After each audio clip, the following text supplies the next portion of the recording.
My mom would be at all my sporting events. Let's say I was playing football. My mother would be on the sidelines, and let's say the action on the field went one way. My mother would run along with it. She's like, Mark, get on, get on. I'd be like, oh my gosh. I'd be on the field, we get in the huddle with the guys. They go, Mark, is that your mother? I go, no, I never saw her before in my life. No, but seriously, some of you guys can relate to that. My mom, she really empowered me to become special in sports. See, the greatest gift my mother ever gave me, she believed in me. I've overdosed on drugs on 3 occasions where I should have been dead, but I believe I was kept here for a reason. You show me your friends, I will show you your future. How do I know this? Because I hung out with losers. I became the biggest loser of them all because I gave up everything I dreamt about as a little boy because of who I chose to surround myself with.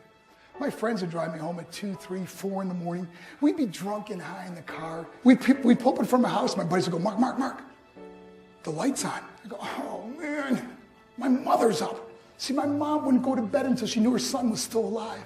I'd walk in, she'd say, hi Mark, how was your night? I go, it was good, Mom, I'm just gonna go to bed. She goes, can I talk to you just for a minute? I go, Mom, I'm tired, I'm just gonna go to bed. She goes, Mark, I haven't seen you all day and all night. Can I please talk to you? I go, man, just leave me alone.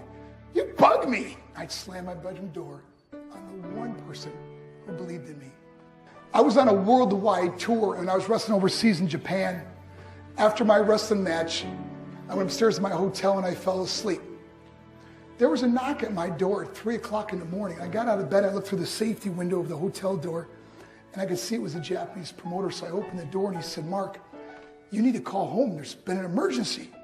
So I got on the hotel room phone, I called back to the United States and said, hey, what's going on? He said, Mark, I don't know how to tell you this. I go, just tell me what happened. All of a sudden he started crying. They go, Mark, I can't tell you. Just say it. He said, Mark, your mother died. I just threw the phone down. I ran out of my hotel room. I took the elevator to the lobby. When the doors opened up, I just ran out into the street. And I remember looking up and just saying, Mom, I am so sorry. I flew home for her funeral and I was so nervous to walk up to her casket. So I just stood way in the back. And I remember just kept thinking to myself, I'm like, Mom, please wake up. Please get up. And then I finally got the nerve to walk up to her. And she was so beautiful. She was dressed in white. I mean, she looked like an angel. I said, Mom, you are my hero. Everything I am, everything I hope to be was because of you. You loved me so much. You gave me a life. You worked 2 jobs. You're the only one that ever believed in me. How did I repay her?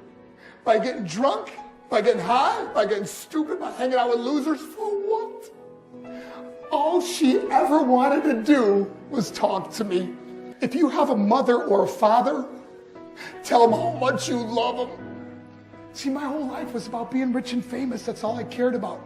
I had to win the race. I had to win the race at the expense of my marriage, my family, my friends. For what? To be all alone in this world? That's not how it's intended to be. Life is not about winning the race. Life is about finishing the race and how many people we can all help finish this race.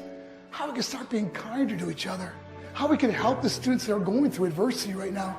How we could stop with the name calling and hurting other people. Because in the end, it may be you that needs help to finish the race. Because I learned what is truly important, and that is how precious this gift of life is and how quickly it can be taken away. See, I no longer live in time. I live in moments. I'm not worried about tomorrow. See, it's not what's in your pocket that matters. It's what's in your heart that truly matters. Love is just a word until somebody comes along and gives it meaning. You are the meaning.